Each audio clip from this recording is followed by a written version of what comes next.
My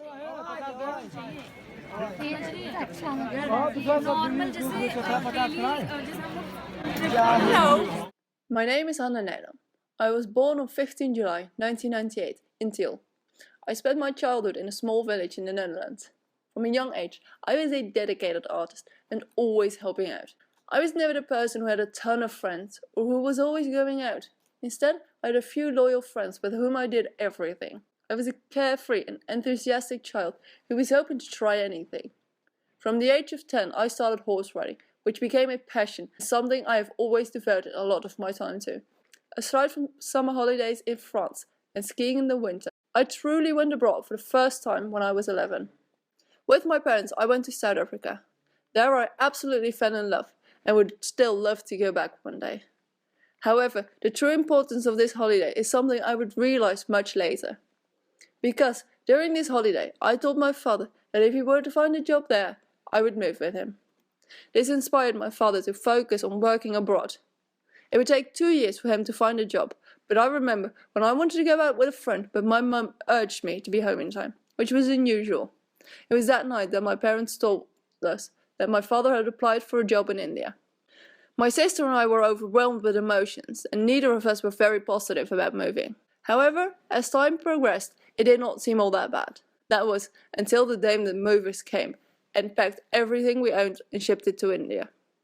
Although the first year is a bit of a blur, it had its downs, but also its ups, like experiencing the first monsoon when we could body surf on our roof terrace, riding elephants, playing Zwarte Piet, and refinding my hobbies.